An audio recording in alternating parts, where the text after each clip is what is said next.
2014 से 2022 तक सरकारी योजना से 3 करोड़ घर बने। 3 करोड़ घर लोगों को मिले, बने। 2014 से 22 तक 29.54 करोड़ जनधन खाते खुले, मतलब 29 करोड़ लोगों के जनधन खाते खुले। उनके पास अपना अकाउंट है, तो जो डायरेक्ट बेनिफिट ट्रांसफर होता है अब इधर उधर कहीं नहीं जाता, सीधा अकाउंट में जाता है। 2014 से 2022 तक उज्ज्वला योजना से गैस कनेक्शन 9 करोड़ 17 लाख हो गए। 9 करोड़ 17 लाख लोगों के पास सिलेंडर पहुंचा है। 2014 तक सरकारी योजना से शौचालय बने थे 6 करोड़ 25 लाख। आज की तारीख में 2022 तक सरकारी योजना से शौचालय बन गए हैं 17 करोड़ 15 लाख।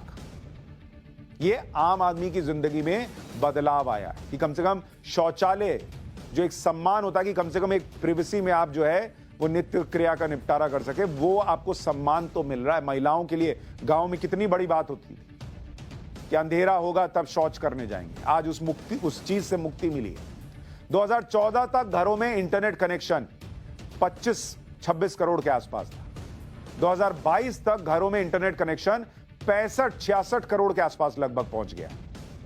2014 तक गांव में बिजली कनेक्शन 5,72,551 था। 2022 में गांव में बिजली कनेक्शन जो है वो बढ़कर 5,97,464 हो गया। 2014 तक हाईवे 91,287 किलोमीटर के बने थे। 2022 में ये बढ़कर 1,64,694 किलोमीटर बन गए। 2014 तक यूनिवर्सिटी देश में 723 थी। 2022 में यूनिवर्सिटीज बढ़कर 1,043 हो गई, मतलब लोगों के पास पढ़ने के लिए विकल्प है बेहतर। 2014 तक 16 आईआईटी देश में थे। आज की तारीख में 23 आईआईटी हो चुके हैं 2022 में।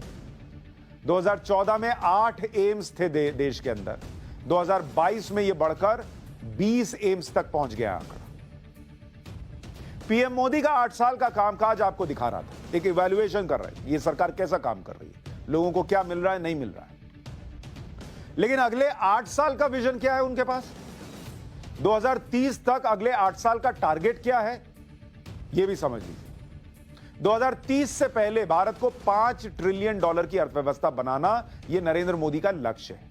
अगर कोरोना का संकट ना आया होता तो यह लक्ष्य शायद पहले अचीव होता, लेकिन बावजूद उसके वो लक्ष्य रखा है उन्होंने, जो चीन और अमेरिका के बाद तीसरी बड़ी अर्थव्यवस्था बना देगा भारत को।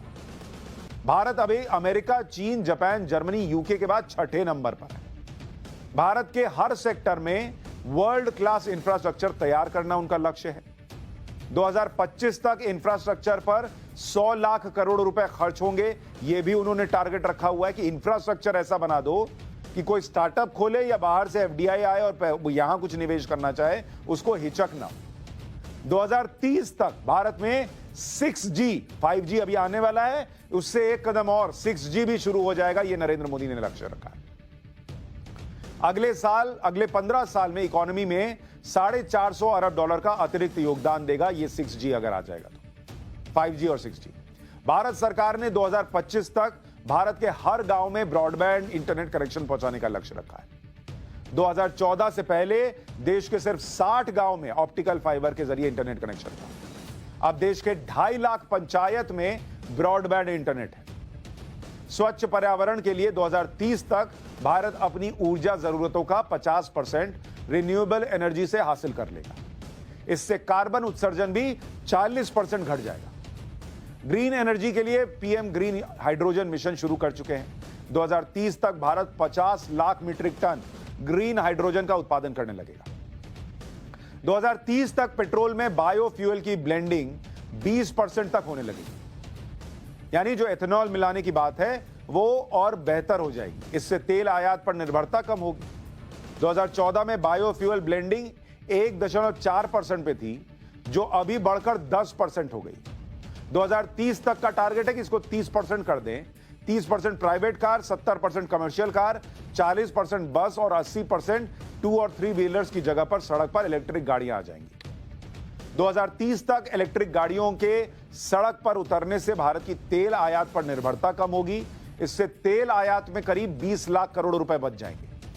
इलेक्ट्रिक गाड़ियों की चार्जिंग के लिए चीन ने अब 8 लाख पब्लिक चार्जिंग स्टेशन बनाए।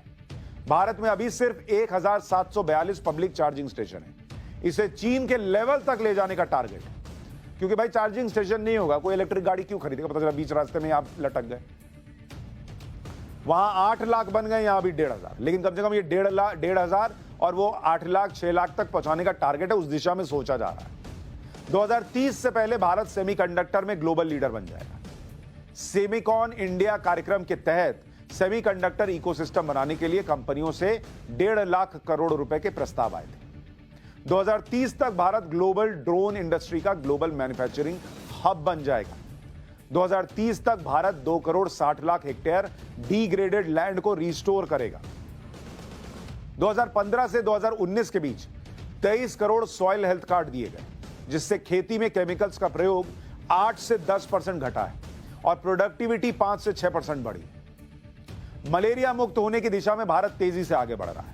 2030 तक भारत ने खुद को मलेरिया से मुक्त करने का लक्ष्य रखा है। 2027 में मुंबई और अहमदाबाद के बीच भारत की पहली बुलेट ट्रेन चलने लगेगी। 2017 में पीएम मोदी और जापान के पीएम शिंजो आबे ने बुलेट ट्रेन की आधारशिला रखी थी और 2022 तक इसे पूरा करने का लक्ष्य था, लेकिन महाराष्ट्र में भूमि अधिग्रहण में देरी की वजह से बुलेट ट्रेन परियोजना में देरी हो रही है। तो ये देश ने क्या किया है और क्या करेगा, ये आपको बताया।